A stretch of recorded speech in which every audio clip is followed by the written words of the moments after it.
So Flins is the brand new character arriving in the second half of version 6.0, and he's an electro main DPS. At first, there were some worries about his playstyle feeling a little awkward, but after testing him, it's clear that with the right build, he's shaping up to be a strong and competitive damage dealer. In this video, I'm going to break down his best artifacts, weapons, team options, talent priorities, and constellations, so you'll know exactly how to get the most out of him. Looking for the best way to recharge in Genshin Impact? Lootbar.gg is the smarter choice. It works exactly like the in-game top-up, but it's way cheaper. New users get 5% off with the link in the pinned comment, and existing users get 3% off. Lootbar also has special deals on crystal packs, including the 6480 bundle, and even an all-in-one package with everything you need. See this?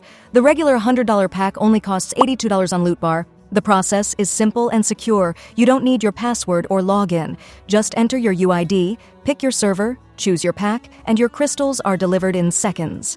Players around the world trust Lootbar because it's fast, safe, and affordable.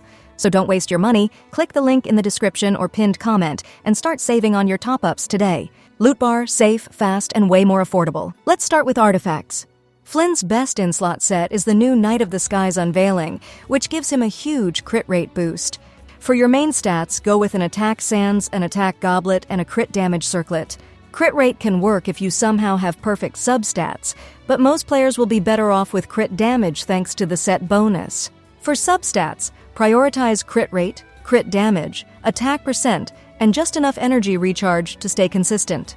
With no constellations or signature weapon, aim for around 120-125% ER. With his signature, you can drop closer to 110%, and if you have both his signature and his C1, you basically don't need ER at all.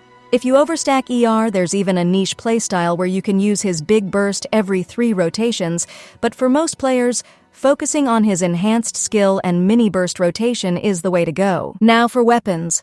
His signature weapon is obviously his best choice, but if you don't have it, there are still solid alternatives.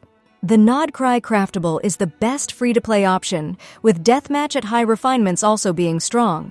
Among 5-star spears, the Jadewing Spear is decent, Staff of Homa and Scarlet Sands also work, but none of them quite match the value of his signature. If you're free to play, craft Nod Cry and you'll be in great shape. Moving into team building, Flins requires a Hydro teammate to trigger his lunar charge mechanic, since that's the whole foundation of his kit. In most cases, Aino is his best Hydro partner, especially with constellations. The ideal electro support is in Effa, and without her, Flins does lose a significant portion of his potential.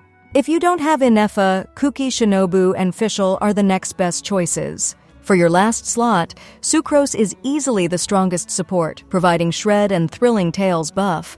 If you don't have Sucrose, Lan can work as a backup, but Kazuha isn't as effective with him since his damage bonus doesn't apply well. Overall, the core team is Hydro plus Electro plus Sucrose, with Flins as the main carry. Rotations are straightforward. Apply Hydro, apply Electro, then swap into Sucrose for the VV Shred and attack buff before letting Flins deal damage. For talent priority, ignore his normal. Leave it at level 1. His skill can sit comfortably at level 6 to 8, but the real focus should be his burst. Crown his burst, since that's where the majority of his damage comes from, even his enhanced skill scales with it. If you're short on resources, prioritize burst first, then skill. Now for constellations. C1 is a very nice quality of life upgrade because it almost eliminates his ER needs and makes his rotations smoother. It provides about the same damage increase as his signature weapon, so if you already own a strong spear, C1 might actually be the better pull. Higher constellations add more comfort and damage, but nothing is strictly necessary for him to function. If you're deciding between C1 and R1, C1 is generally better value. So where does Flynn stand overall? He's not quite at the level of Mavuika or Skirk, but he's definitely competitive with Veressa and Nefer. His biggest drawback is how reliant he is on Ineffa for peak performance. Without her, he can still clear content, but he won't feel like a complete character. With her, though, he becomes a solid, reliable DPS that can comfortably carry teams in difficult content. His animations look great, his numbers are satisfying, and while his normal S feel a bit weak, his bursts of damage hit really hard.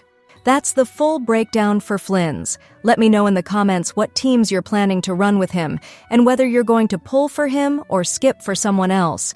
If you enjoyed this guide, don't forget to subscribe. It really helps the channel grow. Thanks for watching, and I'll see you next time.